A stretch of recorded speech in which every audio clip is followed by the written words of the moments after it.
Hello, and welcome to Tracking the Cross podcast. My name is Harlan Valentine, and we are a podcast dedicated to uncovering the most overlooked part of American history, Southeast Georgia.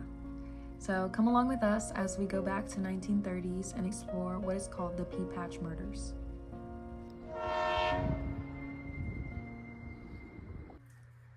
Hello, everyone, and welcome to Tracking the Cross's Pea Patch Murder Breakdown. So to start off, we're in Waresboro, Georgia, 1930. A husband and wife, Cora and Jim, with their baby and child, ended up moving from Florida to Waresboro. They ended up leaving Florida because they lost $80,000 in dairy. Now, at the time, that was the start of the Great Depression, so it wasn't that questionable why people would leave and to relocate to find better jobs. So, Jim and his family ended up driving up in their little hoopty and met with a man named Mr. Mullis while he was eating supper on his property. They asked Mr. Mullis if he had a property available, and which he did. It was his nephew's. They ended up moving in, and the property came with a plot of land.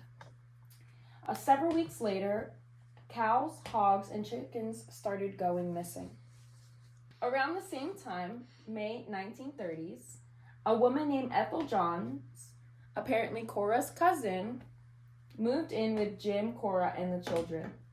Ethel came with her little 14-month-old baby. With all the hogs, chickens, and cows missing, a woman named Constable Rouse, an investigator, ended up checking the Parker property because Parker matched the description of someone selling cheap fresh meat in town. With that being said, Constable checked the property and ended up finding animal carcasses on the Parker property. Parker was arrested and freed, apparently, for buying his freedom with a mule. At this time, it's been several weeks, and Ethel and her baby have now gone missing. At this time, Mullis had been keeping an eye on everyone because Waresboro, especially at that time, was a very tight-knit community. By mid-August, a wagon started going missing from the Bunn farm, and the wagon ended up leaving tracks from the Bunn's farm to the Satilla River and eventually the Parker property. With that evidence, Parker was then arrested again on theft. While he was arrested, Cora and the children ended up staying at the neighbor's house, Mrs. Hoxie. While she was there, she admitted that she is actually not his wife. And with that, she was arrested on claims of adultery. At the time in Georgia, adultery was illegal. While she was arrested, she admitted as well that she was not his wife and that Ethel had left to Canada. Who is going to Canada? While she was in jail, she also stated that Ethel was Jim's wife. Jim's wife is missing.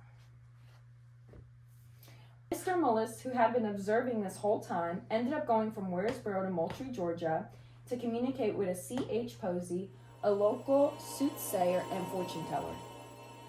He stated that the bodies of the missing baby and mama, were in the pea patch and that the house contained the evidence of blood. By October 1930, they did in fact find them in the pea patch. By December 1930, Cora was found not guilty. I literally do not know why. All the evidence points to Cora being the person that killed the mom and the baby, which you can read on our website and on our Facebook page. Jim ended up being found guilty of theft and murder. He ended up being the 77th person to be electrocuted in Milledgeville. Now, interesting facts about the case is that he did escape during his time in prison, and he tried to plead insanity by kleptomania. The Supreme Court of Georgia ended up taking the case after low-level courts, and the Chief Justice, Richard B. Russell, ended up concluding that he was in fact guilty. Now, two unknown things about the case are what happened to Ethel and her baby / where are they resting now, and what happened to Cora. We don't know anything about Cora following this investigation. Thank you so much for watching this podcast episode. We are so happy that you are so interested in watching something like this. As our first true crime podcast episode, we are trying our best to make this as digestible and informative as possible, because it was as confusing to us as many other people who have read the case. To get more information and read the documents, you can look at our website, www.trackingthe.co. Thank you so much. Bye.